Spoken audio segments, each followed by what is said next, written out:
mi grupo entendió que era importante conocer en unos momentos como estos de especial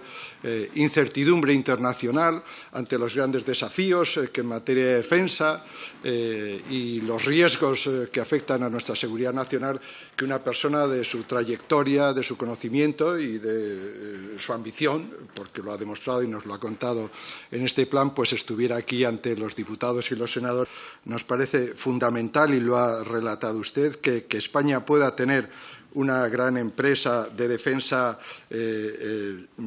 al alcance de lo que es nuestra capacidad económica, la cuarta potencia europea, y sin embargo estamos hablando de una empresa que en el ranking ocupa el número 36. Eso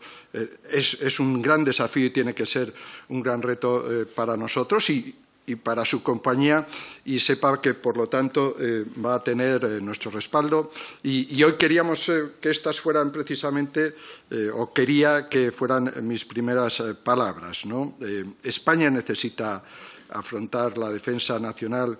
como una tarea capital, como un elemento esencial. No puede ser que nuestra seguridad esté dependiendo siempre de países terceros, en este caso de Estados Unidos. Hemos visto cómo tenemos grandes desafíos en lo que se refiere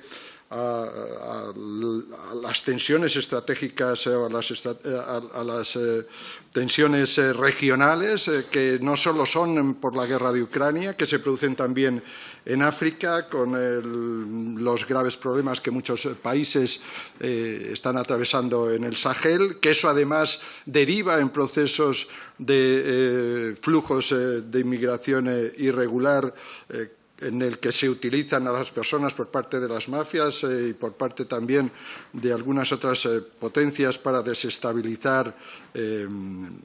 la Unión Europea, ya sea por su frontera sur o ya sea por su frontera más al este, y por lo tanto Indra tiene que ocupar, y la defensa tiene que ocupar, un elemento esencial dentro de lo que son las políticas industriales y también las políticas de Estado.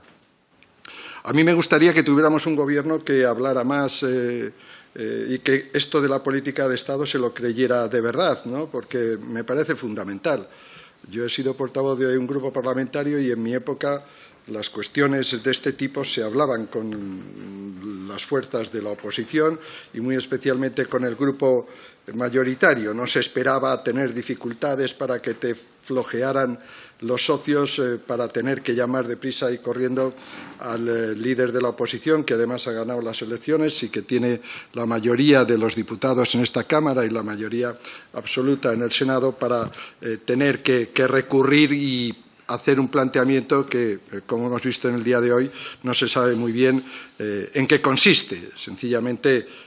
aquí, desgraciadamente, en los últimos años, las políticas de Estado del diálogo, de llegar a acuerdos, han sido sustituidas por políticas de presunta adhesión. O te adhieres a lo que ya te plantea y te tiene cocinado el Gobierno, o sencillamente eres una especie de traidor o irresponsable, lo cual, evidentemente, no es para nada, no coincide para nada con lo que tiene que ser una política de Estado. Esta comparecencia yo creo que nos ofrece a todos y a todas una gran oportunidad para reflexionar sobre el papel que queremos que juegue España en el mundo, para reflexionar sobre nuestro sector tecnológico y de defensa, para reflexionar sobre la relación entre lo público y lo privado, algo de lo que usted ha hablado en su intervención y que creo que es algo deseable y deseado por muchos de nosotros,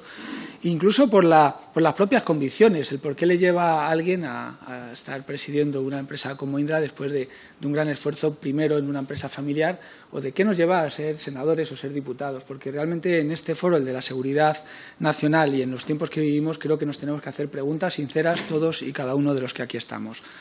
Estamos ante una situación sin duda preocupante con un país aliado durante 8 décadas, que es Estados Unidos, aliado sin ninguna duda, que de repente pone sobre ese tablero político la ruptura incluso de estructuras como la OTAN. Elon Musk, el gran profeta que tiene el señor presidente de los Estados Unidos, Donald Trump, cuestionaba hace unos días la pertenencia y la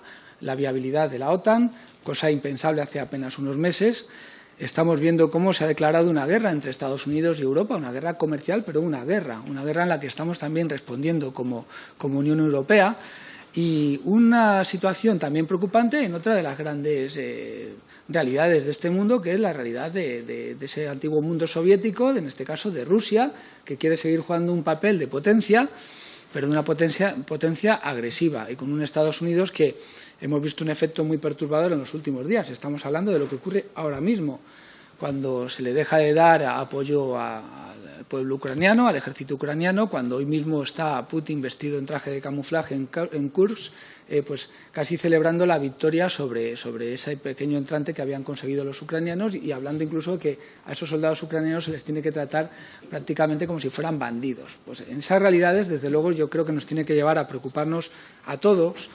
y a todas, y nos tiene que llevar a esa reflexión que usted también ha lanzado sobre la necesidad de la autonomía estratégica. Yo quiero celebrar que Europa ha reaccionado y lleva reaccionando bien en los últimos años. El reto de la COVID fue un orgullo para los europeos en cómo se respondió y cómo las vacunas llegaron a todo el mundo al margen de la renta que tenía, cosa que no ocurrió en ningún otro lugar del mundo. Y parece que Europa también reacciona, y reacciona con valentía ante ese ataque comercial de Estados Unidos, pues también contraatacando con aranceles.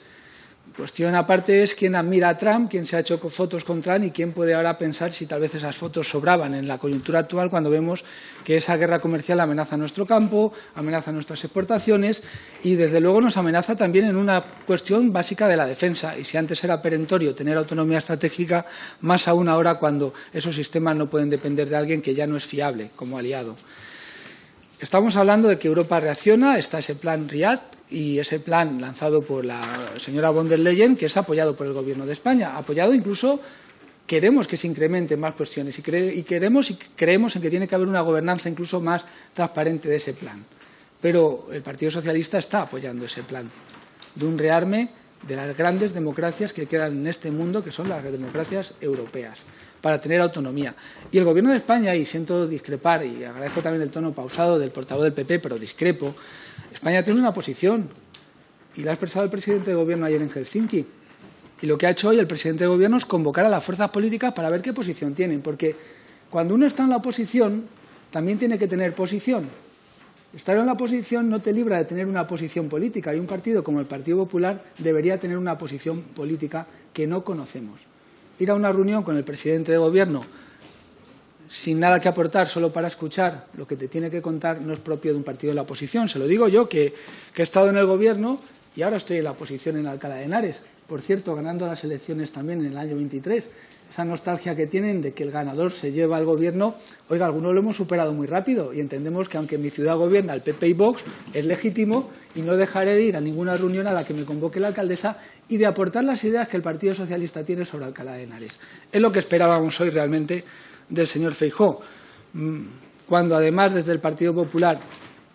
califican que Pedro Sánchez es casi tan poco de fiar como Putin. Pues hombre, la broma se cuenta sola viendo lo que está haciendo Putin y lo que hoy mismo ha dicho sobre qué hay que hacer con los soldados ucranianos en el territorio de Kursk. Creo que esas bromas o esas comparaciones sobran en estos momentos.